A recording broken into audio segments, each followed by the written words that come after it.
কি হয়েছে দয়ার স্যার? এরা বলছে যে আমি নাকি ওকে গুলি করেছি। ওরা মিথ্যে বলছে, আমি জানি যে দয়া।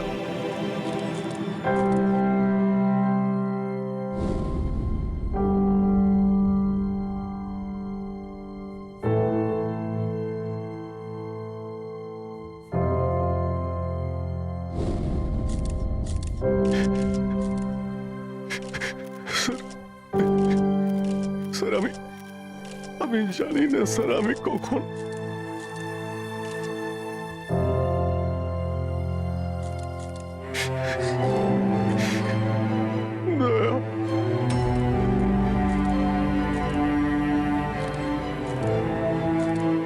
না অভিজিৎ, তুমি ভেতরে যেতে পারবে না।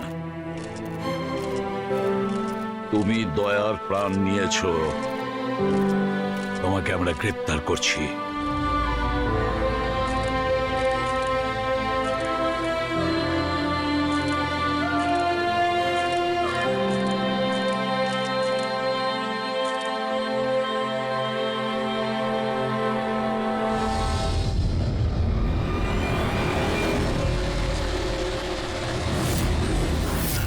স্যার, যার খুন হয়েছে তার নাম ডিকে, একজন প্রাইভেট ডিটেকটিভ। ওর কাজের লোক লাশটা দেখেছে সকালে।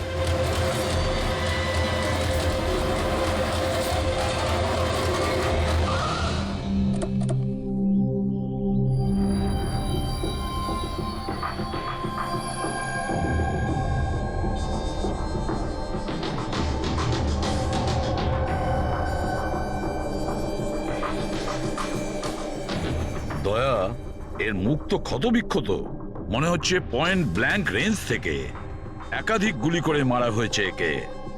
স্যার, এই রুমের জিনিসপত্র সব ঠিকঠাক জায়গায় আছে, কিছুই হয়নি। মনে তো হচ্ছে না এখানে কোনো হাতাহাতি হয়েছে।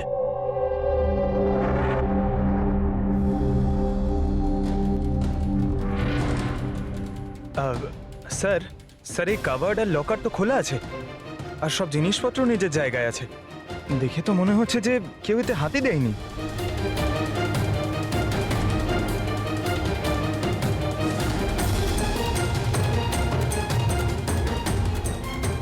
স্যার, টাকার গয়না যে কে সেই আছে। মনে হয় উনি যা চাইছিল সেটা পেয়ে গেছে। স্যার, গুলি।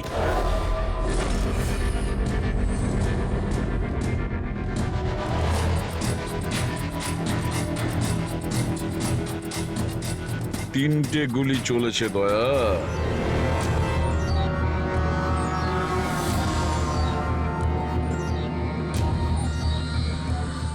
স্যার, হ্যাঁ বলো ফেডরিক। স্যার, এই জানলাটার কাঁচ সরানো হয়েছে, তার মানে খুনি এখান থেকেই পালিয়েছে। হ্যাঁ, একটা কাজ করো ফেডরিক, এখান থেকে ফিঙ্গারপ্রিন্ট তোলো। স্যার, হ্যাঁ দয়া। ডিকের মোবাইল ফোনটা দেখুন স্যার। মরার আগে ডিকে কোনো সঞ্জয়কে 3বার কল করেছে। সঞ্জয়? ওই সঞ্জয়কে আপনি চেনেন? না সাহেব। আর রাত 1টা থেকে 2:30-এর মধ্যে 3বার। সঞ্জয়ের ডিটেল বের করো। স্যার, আর হ্যাঁ দয়া, অভিজিৎ তো এখনো এলো না। তুমি ওকে ফোন করে বলনি এখানে আসতে ক্রাইম সিনে? হ্যাঁ স্যার বলেছিলাম, মনে হয় কোনো জ্যামে আটকে গেছে। জ্যামে আটকে গেছে? ওকে ফোন করো আর বলো এখানে তাড়াতাড়ি আসতে। স্যার, হ্যাঁ।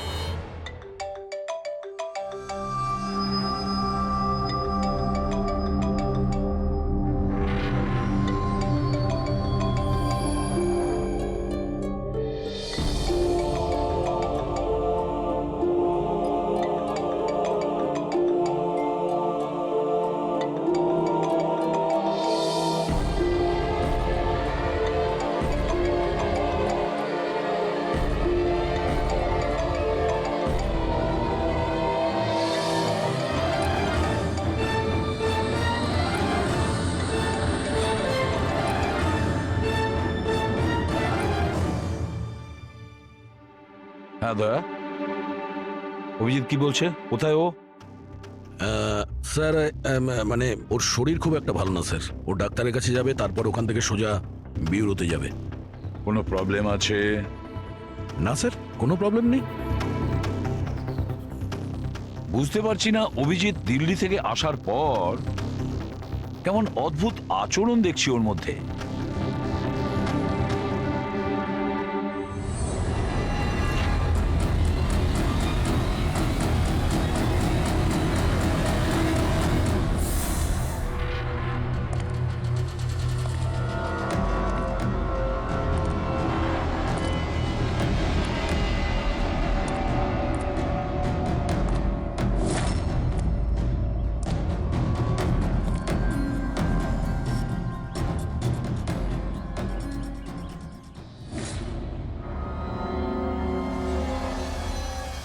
তোমার আমার সাহায্যের দরকার। তোমার? হ্যাঁ? আরে ভাই, তুমি হলে গিয়ে সিআইডি অফিসার। হ্যাঁ, কিন্তু এই কাজটা এটা আমি একা করতে পারবো না। চলো ঠিক আছে, তোমাকে সাহায্য করব, এতে আর কি আছে। চলো চা তো খাওয়া যাক। আরে না, ঠিক আছে, আমি আমি ঠিক আছি।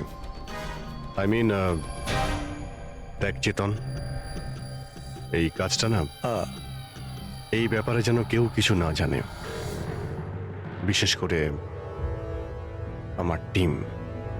আরে এটা আবার কি কথা বলছো? আমরা এতদিনের পুরনো বন্ধু, এইটুকু বিশ্বাস করতে পারছো না? হ্যাঁ বলো কি করতে হবে? কাউকে ফলো করতে হবে, নজর রাখতে হবে, আর এর জন্য তোকে টাকাও দেবো। কি কথা বলছো? বন্ধুত্বের মধ্যে টাকা? হ্যাঁ। আচ্ছা ঠিক আছে, যদি মনে করো টাকা দিয়ে দিও। ফলো কাকে করতে হবে?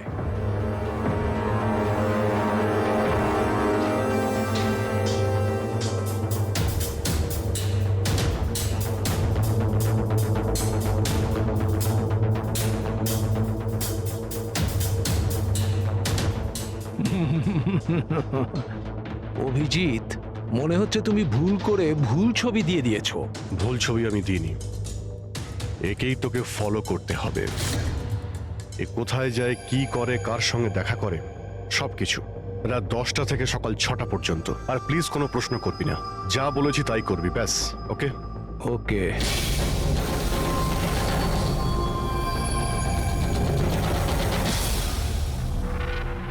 হয় অভিজিৎ পাগল হয়ে গেছে, না হলে বিরাট বড় কোনো গেম চলছে।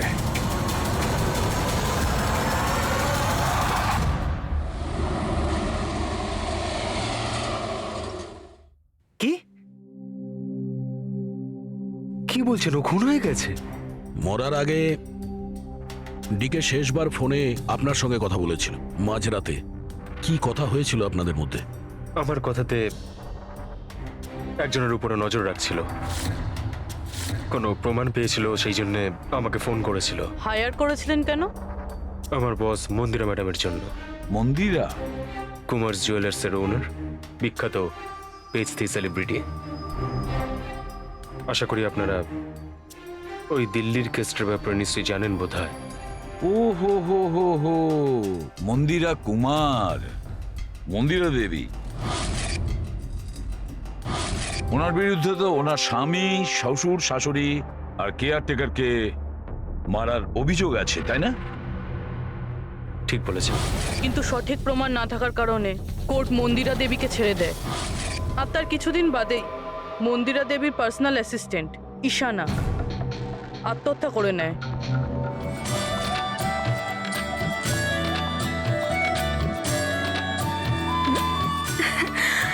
ও তুই? হাই, আজও লেট হয়ে গেলি না? তাড়াতাড়ি যা, সঞ্জয় স্যার তোর ওয়েট করছে কখন থেকে। ও গড, সঞ্জয় স্যার তো তাড়াতাড়ি কেন চলে আসলেন? এসেও পড়েছেন আর খুব রেগে আছেন। মাই গড, তুই আমার ব্যাগটা সামলা, আমি এক্ষুনি আসছি।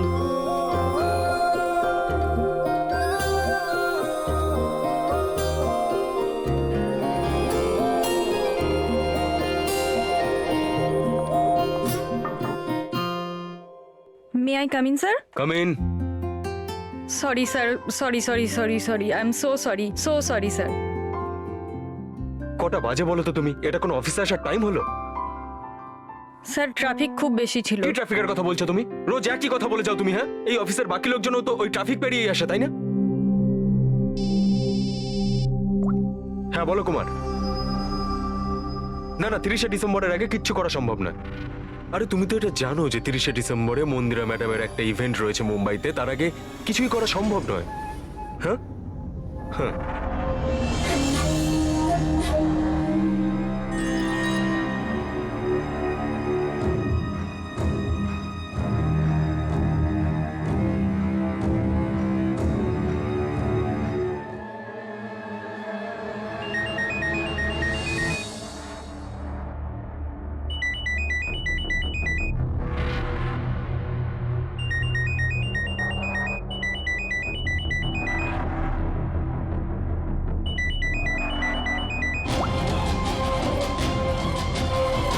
ঠিক আছে, ওকে।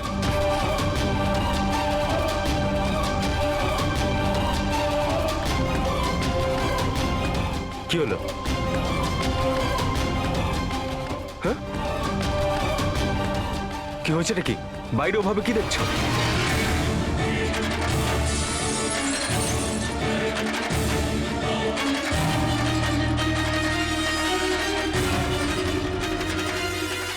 আমারই কেবিনের জানলা দিয়ে ঝাঁপ মেরে আত্মহত্যা করেছিল। আত্মহত্যা কেন করেছিল সেটা কেউ জানে না। আচ্ছা, মন্দিরা দেবী ডিকে কে কার ওপর কড়া নজর রাখতে বলেছিলেন? ওনার প্রাণ সংশয় রয়েছে। ডিকে সেটাই খোঁজ করার চেষ্টা করছিল। প্রাণের ভয় কার থেকে? আসলে কোর্ট থেকে ছাড়া পাওয়ার পরে কেউ ম্যাডামকে হুমকি দিচ্ছিল। আচ্ছা, শুধু ওই হুমকিটা ফোনেই কি? হ্যাঁ, ফোনের মধ্যেই অচেনা নাম্বার থেকে আর টাইপ করা চিঠি পাঠিয়ে। আসলে ম্যাডাম পুলিশের চক্করে দ্বিতীয়বার পড়তে চাননি, সেই জন্য ডিকে কে হায়ার করেছিলেন উনি। তো কিছু জানতে পেরেছে ডিকে? ওর হাতে কিছু প্রমাণ তো এসেছিল, কিন্তু ও সেটা পেন ড্রাইভে সেভ করে রেখেছিল। ওই পেন ড্রাইভটাও আমাকে দিতে চেয়েছিল, সেই জন্যই দিল্লি থেকে মুম্বাই এসেছিলাম আমি। কিন্তু ডিকের বাড়িতে ওর লকারটা খোলা ছিল। আচ্ছা, ওই লকার থেকে পেন ড্রাইভটা চুরি হয়ে যায়নি তো? হতে পারে দয়া। ওর বাড়িতে আমরা একটা ল্যাপটপও পেয়েছি স্যার, হয়তো ওর থেকে কিছু জানা যাবে। মন্দির এটা কি করে করতে পারলো? পুরো অ্যাকাউন্টটাই বন্ধ করে দিল। নিজেকে কি মনে করেন উনি? সবকিছু কি ওনার ইচ্ছা মতো হবে নাকি? এনারা কারা? সিআইডি। আমরা ওই মানে সঞ্জীবের সঙ্গে দেখা করতে এসেছি। আপনারা দুজন কে?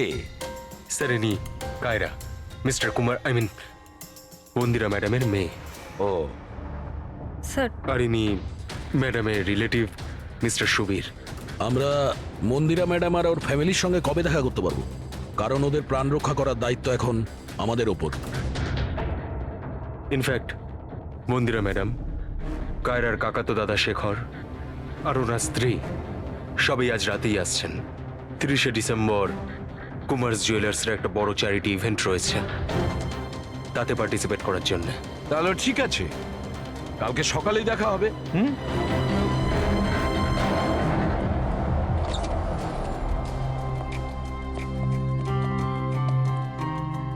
এসব কি হচ্ছে?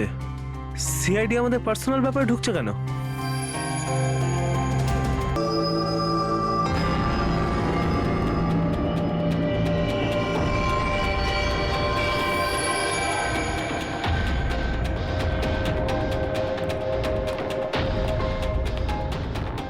Good morning sir. Good morning. Hello sir, এখন কেমন আছেন আপনি? Murder investigation sir, private detective DK sir, বাড়িতেই মারা গেছে স্যার। এটা পুরো কেস ফাইল স্যার।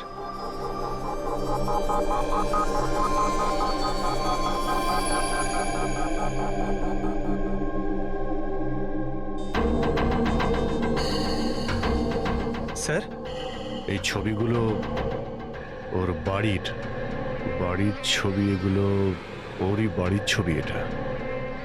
আর এখানেই ওর মার্ডার হয়েছে, তাই না?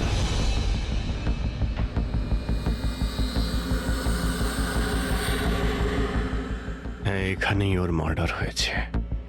পঙ্কজ, ঘুরিয়ে কেন জিজ্ঞেস করছেন? আমরা এইমাত্র তো সেটাই বললাম। সেটাই তো স্যার। মনে হচ্ছে ওনার শরীর এখনো ঠিক হয়নি, কোনো গন্ডগোল মনে হচ্ছে স্যার।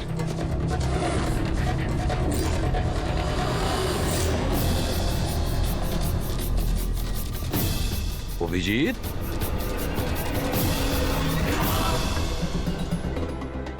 Good morning sir. কি হয়েছে তোমার? হ্যাঁ, কোন জগতে ছিলে?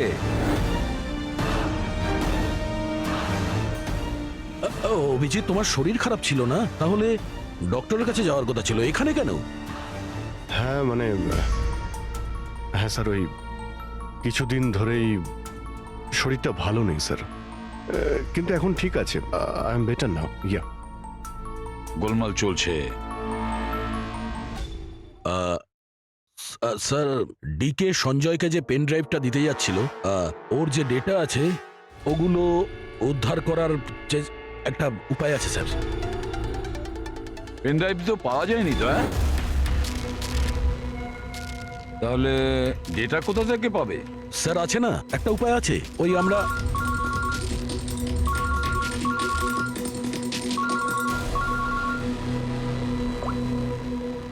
হ্যাঁ, বলো সালুকে। হ্যাঁ,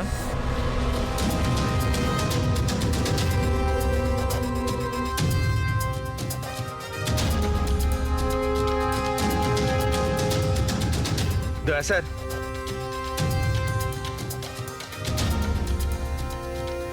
স্যার, অভিজিৎ স্যারের শরীর এখনো ঠিক মনে হচ্ছে না।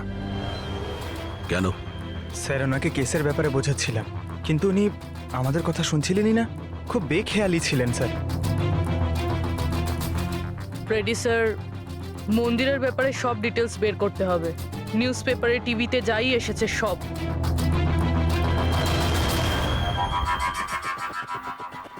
বাড়িতে ঢোকার একটাই রাস্তা আছে, মেন গেট। চাবি ডিকে আর ওর বাড়ির মেডের কাছে থাকে। বাথরুমের জানালা তার মানে খুনি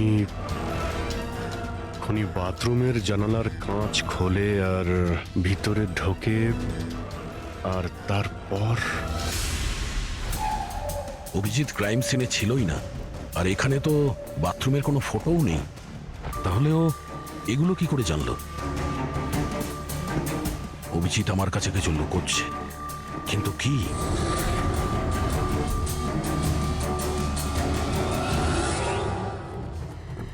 ডিকের কম্পিউটার থেকে যে ডেটাগুলো ডিলিট হয়েছে সেটা ওর অনলাইন অ্যাকাউন্ট থেকে বের করা যেতে পারে। বাস একবার এই পাসওয়ার্ডটা ম্যাচ হয়ে যাক।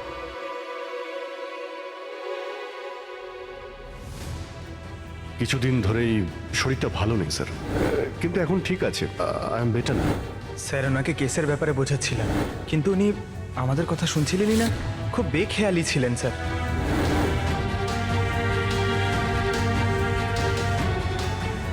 Yes sir, sir password match হয়ে গেছে।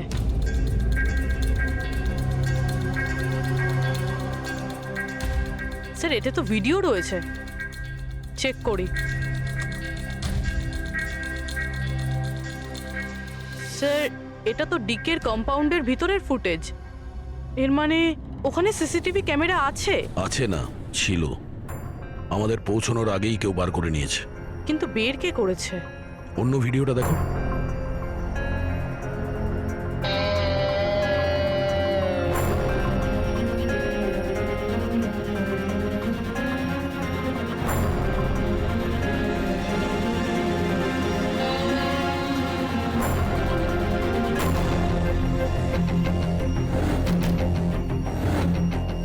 এটা কি করে সম্ভব?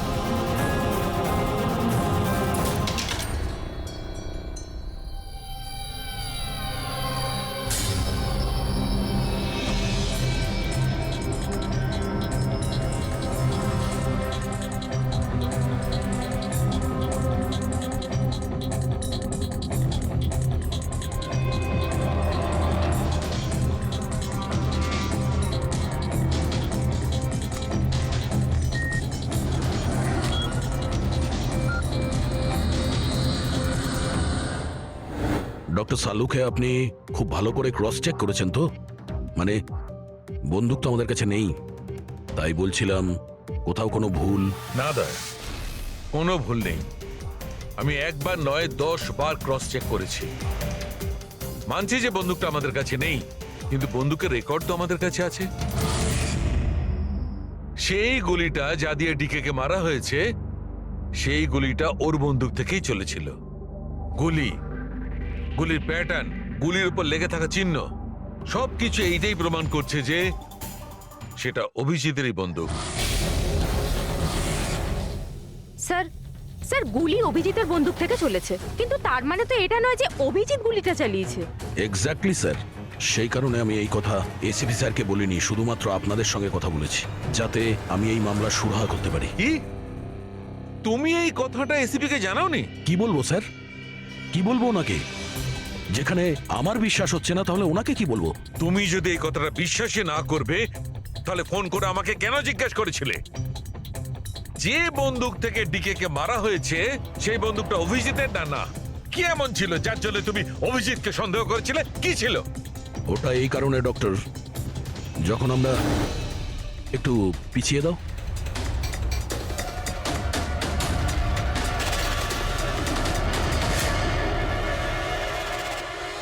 অভিজিৎ ডিকের বাড়িতে,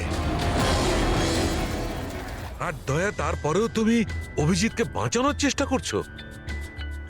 দেখো দা, অভিজিৎ আর তোমার বন্ধুত্বকে আমি খুবই শ্রদ্ধা করি, তার কদর করি, কিন্তু ডিউটি, নিজের দায়িত্ব, সব সম্পর্ক, সব বন্ধুত্ব থেকে বড় হয় না। আর এই কথাটা নিশ্চয়ই আমি তোমাকে বুঝিয়ে বলতে যাব না। স্যার পোক্ত কোনো প্রমাণ ছাড়া অভিজিৎ স্যারকে সন্দেহ। এটা প্রমাণ নয় তো কি পুরবি? অভিজিৎ ডিকের বাড়িতে ঢুকেছিল, এটা যদি প্রমাণ নয় তো কি পুরবি? অভিজিৎ স্যার ডিকের ঘরে গেছিল সেটা আমরা দেখেছি, কিন্তু উনি ডিকে কে মেরেছেন এটা তো আমরা দেখিনি। স্যার এটাও তো হতে পারে ওনার বন্দুক দিয়ে ডিকে কে অন্য কেউ মেরেছে। হতেই পারে, এটা হতে পারে যে অভিজিতের বন্দুক দিয়ে ডিকে কে অন্য কেউ মেরেছিল, কিন্তু এই অবস্থায় অভিজিতের বন্দুকটা অভিজিতের কাছে থাকার কথা নয়। তোমাদের কি অভিজিৎ এ কথা বলেছে? ও কি বলেছে যে ওর বন্দুকটা হারিয়ে গেছে? বন্দুক হারিয়ে যাওয়ার কোন রিপোর্ট দেখিয়েছে? ও সব সময় তোমাদের সঙ্গে ছিল, কিন্তু ও কি বলেছে যে অদ্ভুত পোশাক পরে ডিকের ঘরে কেন ঢুকেছিল, আর তাও বাথরুমের কাঁচ ভেঙে? বলো বলো। স্যার, আপনার এই সমস্ত প্রশ্নের উত্তর আমি অভিজিৎকে জিজ্ঞাসা করব, কিন্তু ততক্ষণের জন্য এসিপি স্যারকে আপনি কিচ্ছু বলবেন না। দেখো, তোমরা এই ব্যাপারটা সামলে নাও, কিন্তু ব্যাপারটা আমার ভালো লাগছে না। Please doctor, please. ঠিক আছে, কাল সকাল পর্যন্ত। দয়া, আমি কাল সকাল পর্যন্ত তোমাদের সময় দিচ্ছি। হয় তোমরা সত্যিটা আবিষ্কার করো, নয় এই সমস্ত কথাটা নিজে এসিপি কে বলে দাও। তুমি যদি এসিপি কে কথা না জানাও, তাহলে আমি নিজে প্রদ্যুমনকে এই সমস্ত ব্যাপারটা বলবো।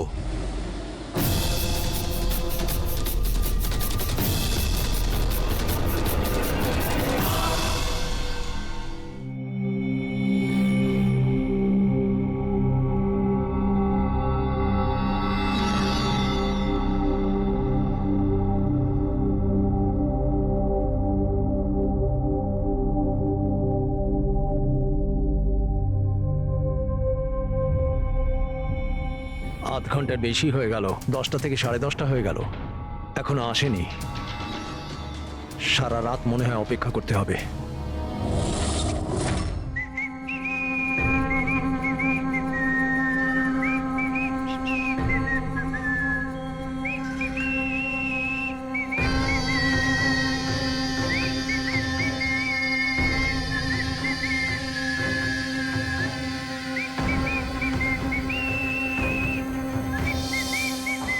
ভুল ছবি আমি দিইনি, একেই তোকে ফলো করতে হবে।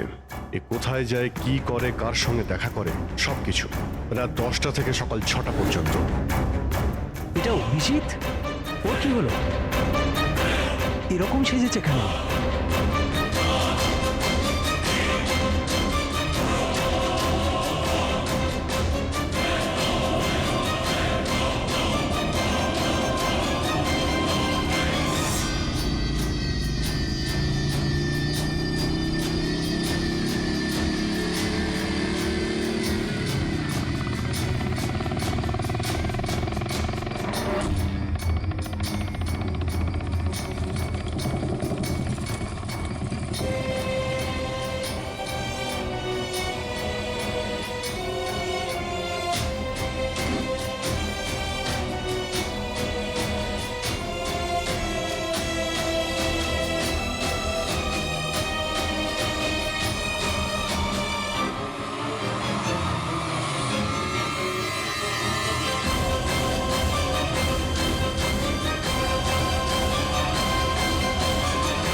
স্যার, দিল্লি থেকে সকলে এসে গেছেন।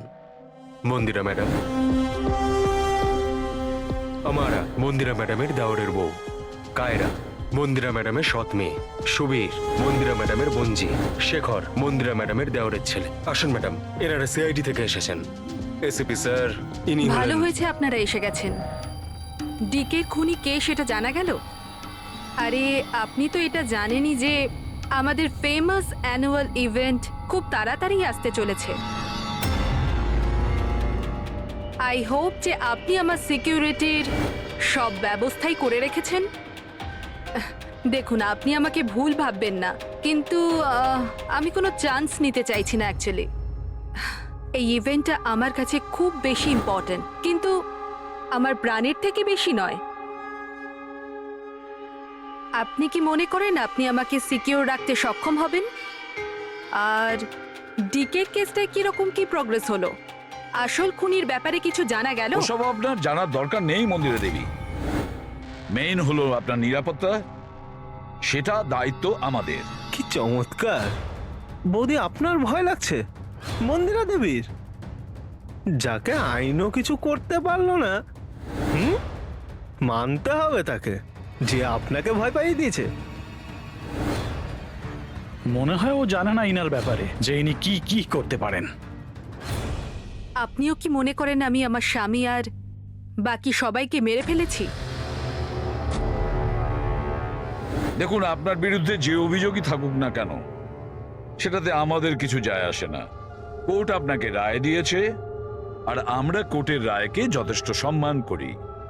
আপনি শুধু এটা বলুন, আপনি কাকে সন্দেহ করেন? কি এমন আছে যে আপনাকে মারতে চায়? সন্দেহ? হ্যাঁ, সন্দেহ। না না না, আমি কাউকেই সন্দেহ করছি না। বরং আমার এটা পুরো বিশ্বাস যে আমি মারা যাওয়ার পরে এরা সবাই খুব খুশি হবে।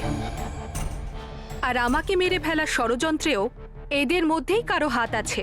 And I am very sure যে ঈশান আর আত্মহত্যাতেও এদের মধ্যে একজনের হাত আছে।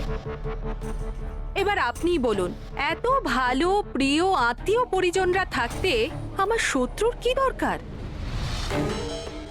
মম প্লিজ, তুমি আবার এই নিজের ইমোশনাল ড্রামাটা শুরু করো না। এখানে কোনো ক্রিমিনাল নেই যে তোমাকে মারতে চায়। রাইট। নিজেকে নির্দোষ ভাবা আর অন্যকে দোষী মনে করাটা, এটা তো বৌদির পুরনো অভ্যেস। আই সোয়ার, আমি তো এই গল্পটাকে বিশ্বাসই করি না। কে মারতে চায় তোমায়? আর কারা হুমকি দিচ্ছে? কোথায় আছে সে হুমকি দেওয়া লেটারগুলো? হ্যাঁ মন্দিরা দেবী, সেটা কোথায়? ওটা আমার মনে নেই, আমি ফেলে দিয়েছি। সি, আই নিউ যে তুমি এটাই বলবে। So convenient. ব্যাস, অনেক হয়েছে। আপনারা একে অপরকে দোষারোপ করা বন্ধ করুন। তবে একটা কথা খুব ভালো করে মনে রাখবেন, আমরা সবাইকে সন্দেহ করি। তাই সবাইকে বলছি, তার মানে হলো আপনাদের সবাইকে সন্দেহ করি, আপনাদের সবাইকে। আর একটা কথা, আমাদের পারমিশন ছাড়া আপনারা এই শহর ছেড়ে যেতে পারবেন না। কেউ শহর ছেড়ে যাবেন না। আর যদি দরকার পড়ে আমরা দ্বিতীয়বার তাকে ডেকে নেব। Thank you very much. Thank you.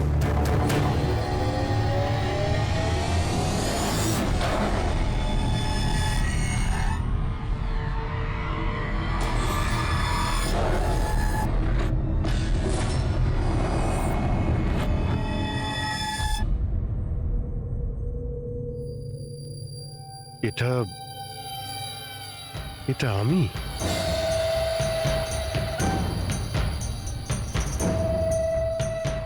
এই পোশাক পরে ঘুরছিলাম?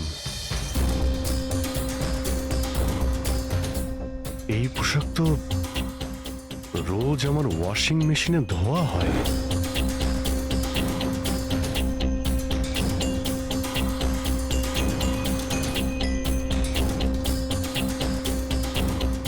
আর এই জুতো,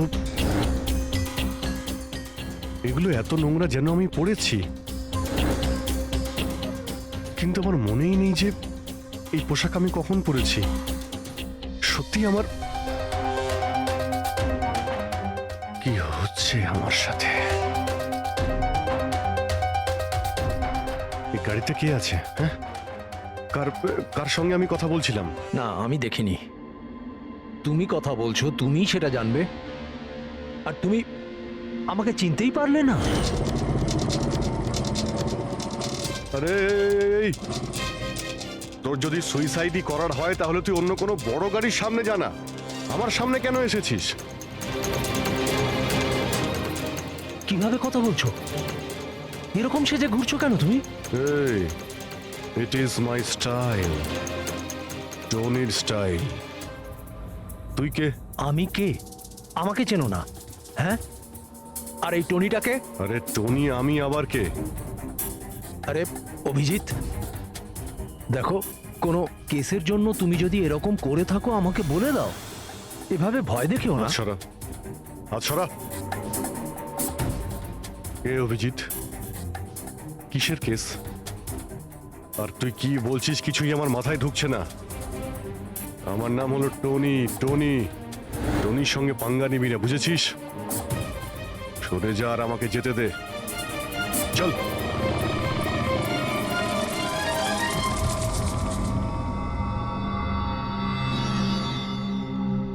এই অভিজিৎ নিজেকে টনি কেন বলছে? টনি? কে কে টনি? সত্যি তোমার কিছুই মনে নেই?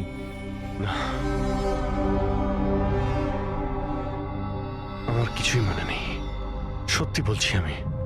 তার মানে তুমি গাড়িতে ওদের সাথে কথা বলছিলে, তারপরে তুমি গেস্ট হাউসের ভেতরে গেলে।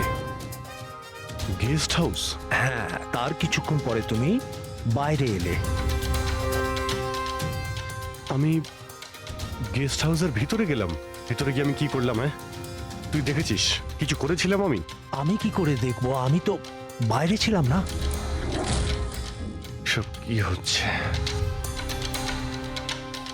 আমাকে ওখানে যেতে হবে। কোথায়?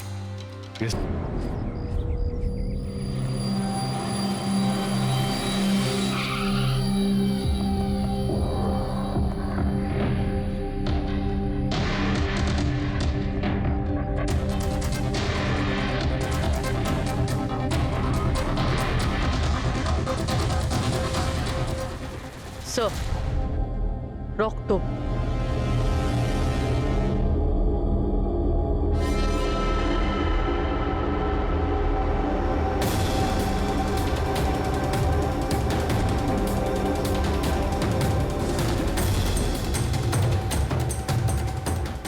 অভিজিৎ,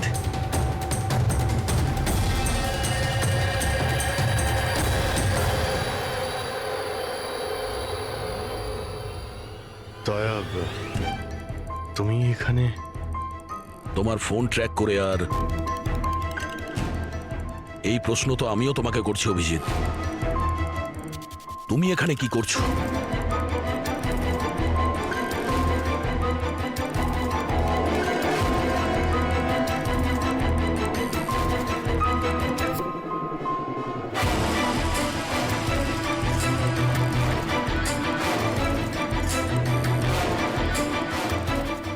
না, এটা আমি আমি আমি বলছি দয়া, এখানে এখানে কি হয়েছিল?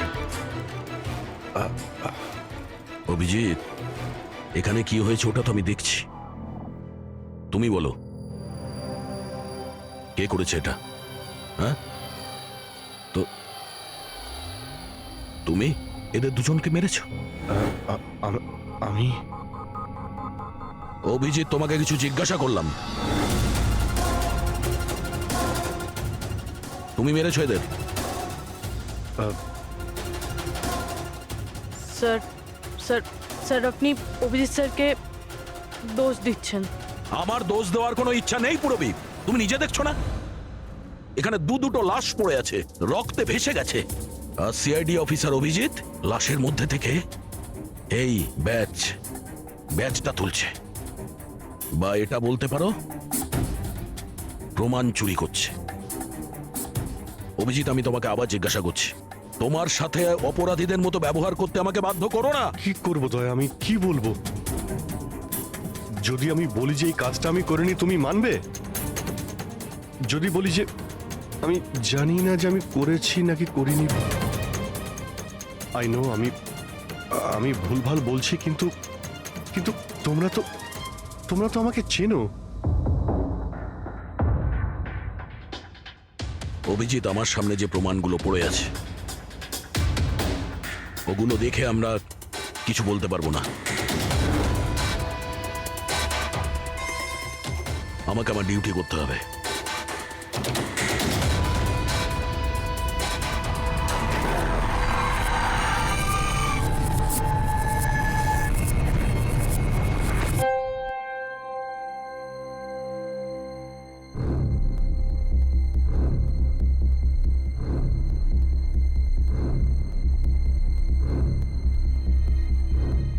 অভিজিৎ, এতক্ষণ ধরে একের পর এক জিজ্ঞেস করে যাচ্ছি তোমাকে, কিন্তু কোনো উত্তর দিচ্ছ না তুমি। হ্যাঁ, তুমি জানো তোমার উপর কি অভিযোগ আছে? মাথায় কিছু ঢুকেছে? স্যার, ওই দয়া, এক মিনিট। ব্যাস, তোমার কাছে এটা আশা করিনি। এত কিছু ঘটে গেল, তুমি আমাকে বলনি কেন? আমাকে বলনি দয়া? সালুকে আমাকে বললো, তা নাহলে তো আমি জানতামই না। তা আমি তাই করেছি যেটা উচিত ছিল। বলো অভিজিৎ। তুমি কি এই খুনটা করেছো? অভিজিৎ, তুমি কি এই খুনটা করেছো? আমি জানি না স্যার। কেন জানো না? তুমি কেন জানো না? হ্যাঁ, ডিকের বাড়িতে তুমি লুকিয়ে লুকিয়ে ঢুকেছিলে, সেটা আমি সিসিটিভিতে দেখেছি। ওই লাশগুলোর পাশে তুমি দাঁড়িয়েছিলে। এই দয়া তোমাকে এখানে ধরে নিয়ে এসেছে। ডিকে আর বডিগার্ডের উপরে যে গুলিটা চলেছে সেটা তোমার গান থেকে চলেছে, ওই গান থেকে চালানো হয়েছে। আর তুমি বলছো তুমি কিছুই জানো না? আমার চোখের ওপর চোখ রেখে তুমি বলো, বলো তুমি এই খুন করোনি, বলো তুমি এইগুলো কিছুই জানো না। বললাম তো আমি জানি না স্যার, আমি কিছুই জানি না স্যার। সরি, কি বলবো আপনাকে, আমি কি বলবো স্যার?